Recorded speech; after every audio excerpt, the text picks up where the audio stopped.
Welcome to Jay and Laura TV. We are Jay and Laura, and we're here for your life, your marriage, and your family. Coming to you from finally beautiful, sunny and a little bit warmer downtown Alma. That's right, beautiful downtown Alma. Well, we have some bad news. For those of you that have been watching, you know Laura and I are marriage experts, and we've been married almost 30 years, but some sad news to share with you.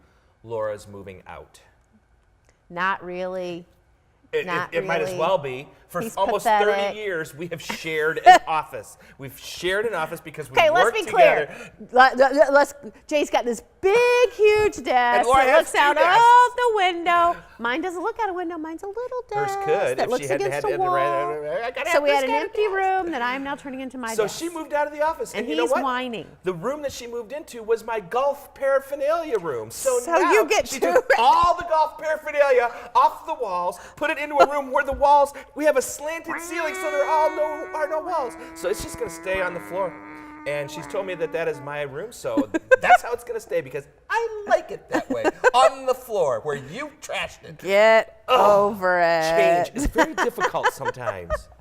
Well, it is April. It is the month of Easter, and we just want to encourage you this month to really, if you have young children in your house, to really encourage them and teach them about Easter. And you know what? In my opinion, it is easier than ever to find ways to teach your kids about Easter, to do devotions, to do crafts, even food.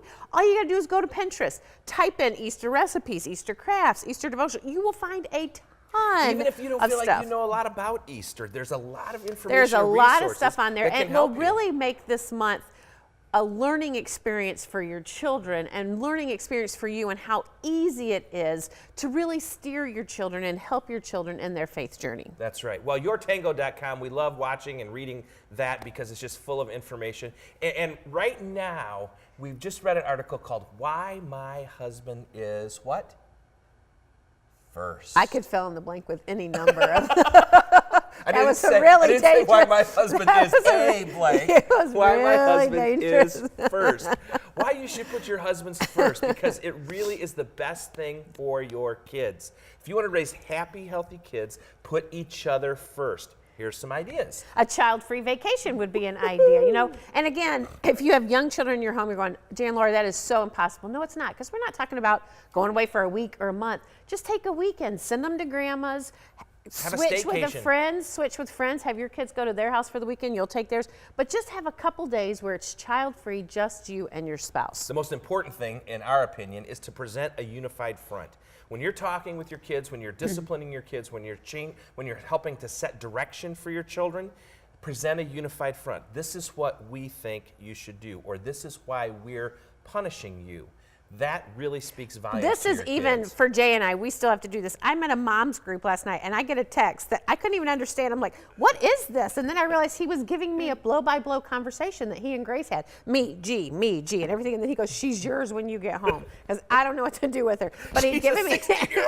But he'd given me the information, and so when I came in the house, I said, okay, how are we going to handle her? What is it that we need to say? And we made I'll a plan. say it, but let's figure out what we need to say. And we made a plan. So present a unified front. And then the third one is, if you have a baby in your house, get the baby out of your bed. Now, disclaimer, I'm not talking about Saturday morning when your kids come jump in your bed and jump all over you. I'm not talking about that. I'm talking about having the baby sleep in your bed. First of all, it's dangerous. Second of all, it's dangerous for your marriage. You really need to establish those boundaries. This is all about boundaries.